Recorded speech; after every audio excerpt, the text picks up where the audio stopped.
There's a hormone in your body that most people have never heard of, and yet it might be quietly running your mood, your skin, and your sleep. When it's high, you feel calm, grounded, and clear-skinned. When it drops, some women describe it as feeling like a completely different person, anxious, breaking out, and exhausted for no obvious reason. That hormone is progesterone, and here's the part almost nobody tells you.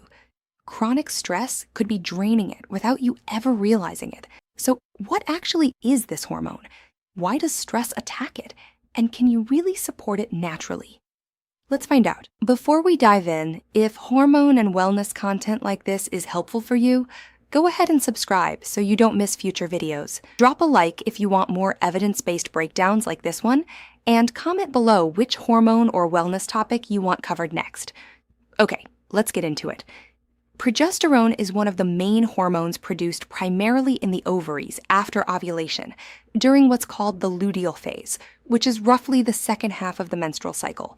It's also produced in smaller amounts by the adrenal glands. Most people associate progesterone with pregnancy, and for good reason, since it plays a critical role in preparing and maintaining the uterine lining. But here's what tends to get left out of the conversation. Progesterone also interacts directly with the nervous system. Here's why that matters so much.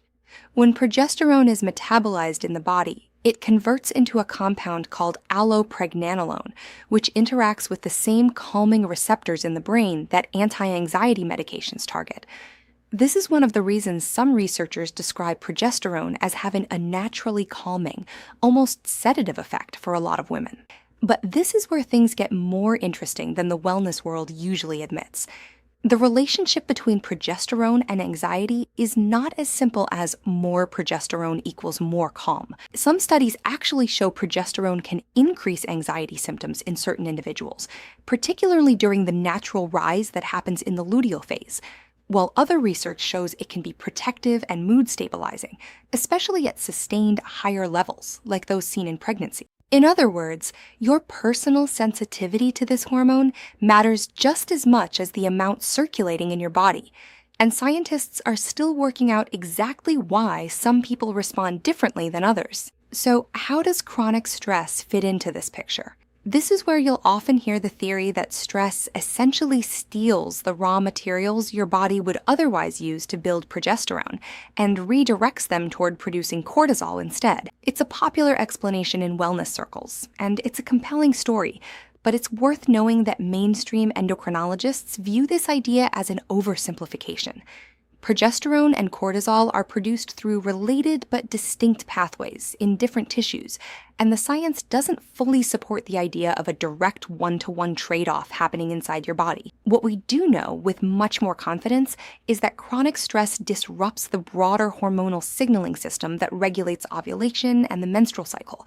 And since progesterone production depends on regular ovulation, prolonged stress absolutely can result in lower or less consistent progesterone levels over time. The mechanism is more complicated than a simple steal, but the end result many women experience is real. Now, let's talk about the skin connection, because this is where a lot of people finally understand why their complexion seems to change throughout the month. Estrogen and progesterone don't work alone.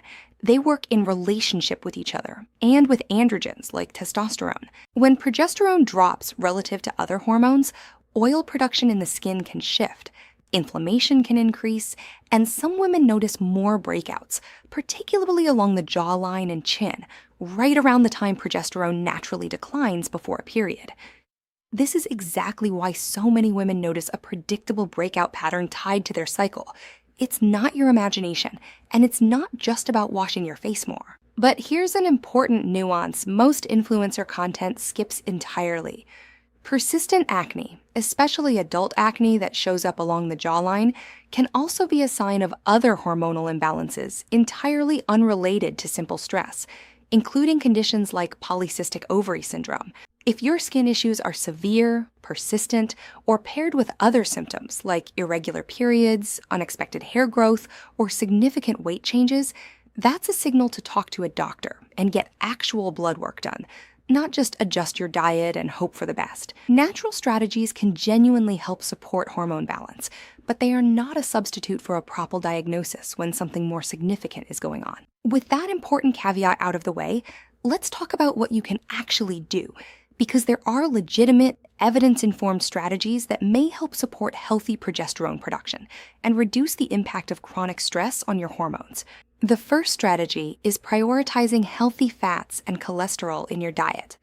Here's a fact that surprises a lot of people. Every single steroid hormone in your body, including progesterone, estrogen, testosterone, and cortisol, is synthesized starting from cholesterol.